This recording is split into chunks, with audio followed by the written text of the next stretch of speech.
you need weapons around too at this point. I think they are in an interesting position depending on what the Falcons do, because I think that's where I think if the Bengals go with the offensive line, and depending on what the Falcons do, the Dolphins might be in a position to have their option of all three of those top guys. I mean, you can throw Waddle in there as well. So you can have your choice of Devontae Smith, maybe Kyle Pitts, Jamar Chase. I think you go what you feel is the top rated weapon on your board at that time. So whoever that is left on the board, I think you take them. Chuck? I agree with Travis. I think it's going to come down to whatever is left over. The only thing that could happen is if Pitts goes 4 and then Chase goes 5, do they take Sewell or do they go for Waddle like Travis said, or even Smith? So I think Miami's going to do whatever Atlanta and Cincy do in front of them. Declan? Yeah, I think that the pick here is going to be Jamar Chase. You got to surround Tua with weapons. Chuck brings up a great point, although I think the Bengals are going to take Sewell. If they ever decide to reunite Joe Burrow with his college teammate and took Chase, I think the pick would actually be Smith here. I think the Dolphins have him ranked higher than Jalen Waddle. But otherwise, I think they're going Chase. I think they're going to go receiver for sure. We move along. We got the Lions at the 7th pick. What are this is tricky. Right. No, I don't think anybody knows what the hell the Lions are going to do. Like, well, here we go with the top needs according to NFL.com. Wide receiver, linebacker, safety, corner, offensive line. I could see the Lions being the ones to trade out of this pick, to be honest. I think that's what they're going to end up doing because, yes, they have Jared Goff. Do I think they're 100% sold on him for the future? Don't think so. They did gain a couple first-round picks from that pick with the Rams to send Matt Stafford away.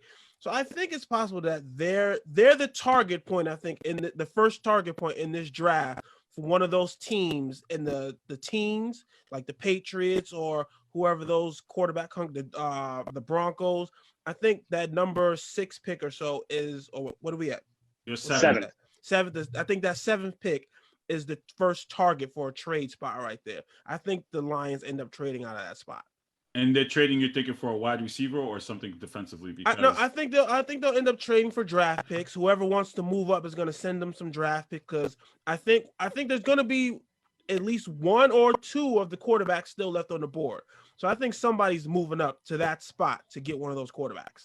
Declan, do you agree with your thoughts here with the Lions? Because you said it's pretty tricky here at this point in 7. Yeah, I think this is the toughest pick in the draft, in my opinion. I think Travis really hit it, though. I think if trading that pick is a serious possibility for the Lions, so I'm with him on that. Me and him, we always kind of have the similar opinions in that regard.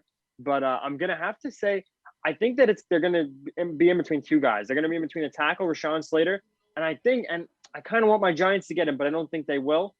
Micah Parsons at the linebacker spot would be a nice guy, defensive cornerstone to kind of, start that franchise similar to how the Carolina Panthers did with Luke Kuechly. Shout out to Sal. That was his little comp there, and I don't even think that's bad. I think that kind of works.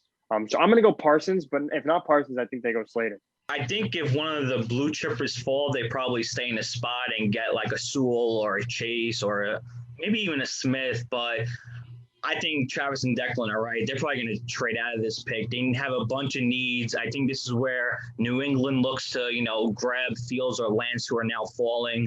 So I honestly think they trade out of it. They need a lot of help on both sides of the ball. So if they could cash in and pick up some more picks, I think they do it in a heartbeat.